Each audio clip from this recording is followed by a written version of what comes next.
இன்றைய வேத வாசிப்பு எசேக்கியேல் 37ஆம் அதிகாரம் 4 முதல் 14 வரை.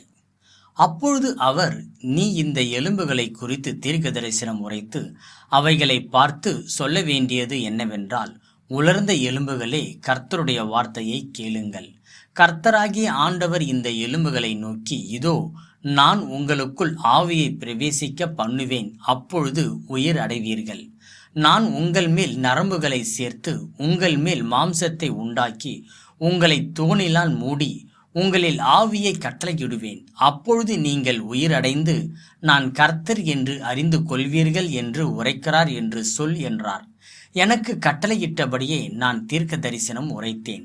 நான் தீர்க்க தரிசனம் உரைக்கையில் ஒரு இரைச்சல் உண்டாயிற்று. இதோ அசைவுண்டாகி ஒவ்வொரு எலும்பும் தன் தன் எலும்போடு சேர்த்து கொண்டது.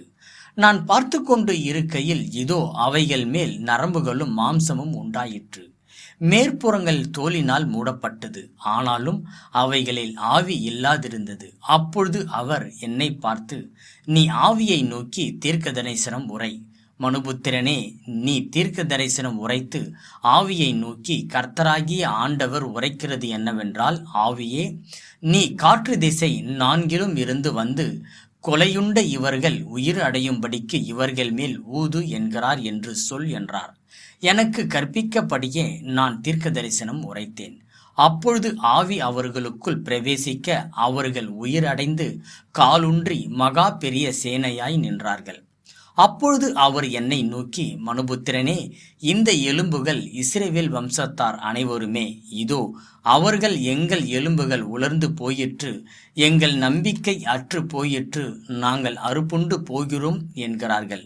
ஆகையால் நீ தீர்க்க தரிசனம் உரைத்து அவர்களோடு சொல்ல வேண்டியது என்னவென்றால், கர்த்தராகிய ஆண்டவர் உரைக்கிறார், இதோ என் ஜனங்களே, நான் உங்கள் பிரேத குழிகளை திறந்து உங்களை உங்கள் பிரேத குழியில் இருந்து வெளிப்படவும் உங்களை இஸ்ரவேல் தேசத்துக்கு வரப்பண்ணுவும். என் ஜனங்களே, நான் உங்கள் பிரேத குழிகளை திறந்து உங்களை உங்கள் பிரேத குழியில் இருந்து வெளிப்பட பண்ணும் பொழுது நான் கர்த்தர் என்று அறிந்து கொள்வீர்கள். என் ஆவியை உங்களுக்குள் வைப்பேன், நீங்கள் உயிர் அடைவீர்கள். நான் உங்களை உங்கள் தேசத்திலே வைப்பேன், அப்பொழுது நான் கர்த்தர் என்று அறிந்து கொள்வீர்கள். இதை சொன்னேன், இதை செய்வேன் என்று கர்த்தர் உரைக்கிறார் என்று சொல் என்றார். இன்றைய நற்செய்தியின் தலைப்பு, சீர்படுத்தும் தேவன்.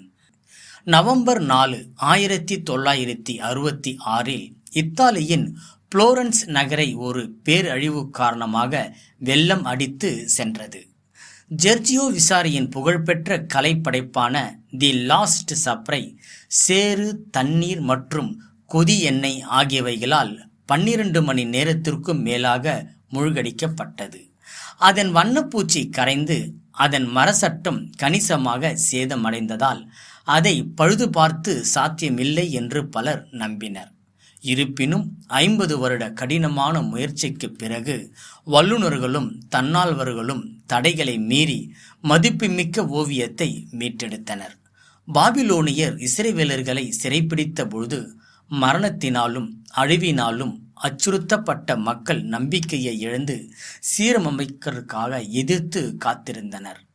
இந்த சூழ்நிலையில் தேவன் எசேக்கியேல் தீர்க்கதரிசியை எலும்புகள் பள்ளத்தாக்கிற்கு கொண்டு போய், இந்த எலும்புகள் உயிர் அடையுமா என்று கேட்கிறார். அதற்கு எசேக்கியேல், கர்த்தராகிய ஆண்டவரே, நீர் அதை அறிவீர் என்று பதிலளிக்கிறார். அந்த எலும்புகள் உயிர் அடையும்படிக்கு தீர்க்க தரிசனம் அறிவிக்கும்படி தேவன் சொல்லுகிறார்.